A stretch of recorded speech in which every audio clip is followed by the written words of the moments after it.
Oh, hey, my name is Jen. I'm a stand-up comedian. And I also create and pitch reality TV shows. How about this?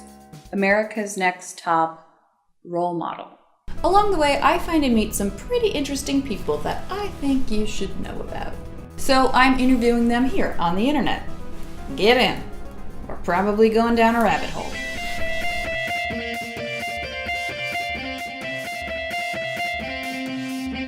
I've been obsessed with reading sad books all my life. Like, you've heard of chick lit?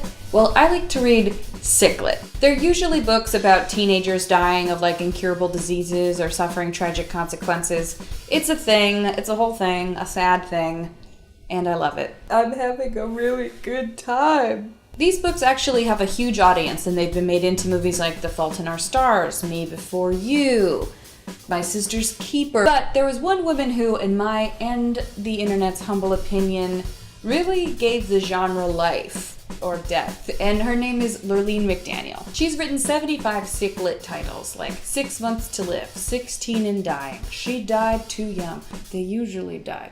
Lurlene McDaniel is known in the literary world as the crying and dying lady, and she has a cult following of sad story fans who have been reading her books ever since they were 13, including me.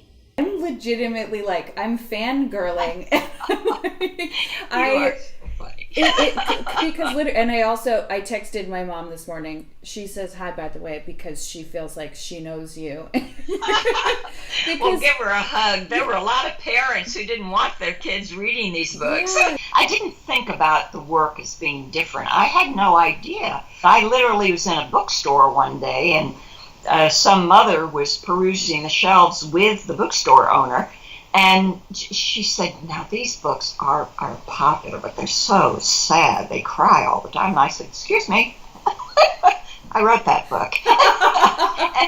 I know they're different, but the readers love them. It's the power of the written word, and nowhere except in the YA novel do teens get to see themselves. I was having a little minor surgery procedure done. A gal peeked her head around the curtain that was dividing. She was all in scrubs, and she said, "Are you really Lurlene McDaniel, the writer?" And I said, "Guilty." And she said, "I want you to know that I am a nurse today because I read your books." I said, "Are you kidding?" I'm a comedian. I am obsessed with sad books. It's a real toll on me to make people laugh. Really. After a show, I'm exhausted. So how do you do the opposite? How do you write tragedy? It's called deadlines and the publisher signing the final check. Those help. Right to. Yeah. And you heard it here first. I'm retiring. This is it. Wait, what? Really? Wow. So this is no more books. No. This was The Girl with the Broken Heart is my last book. It was just time. I had had a wonderful career. I did not know the teen of today. I don't know them. And they're attracted to fantasy and dystopia type novels. And I do not write that. I've been thinking a lot about dystopia lately and how really truly bothered by it. Now, I know that for fun I read books about girls who have cancer.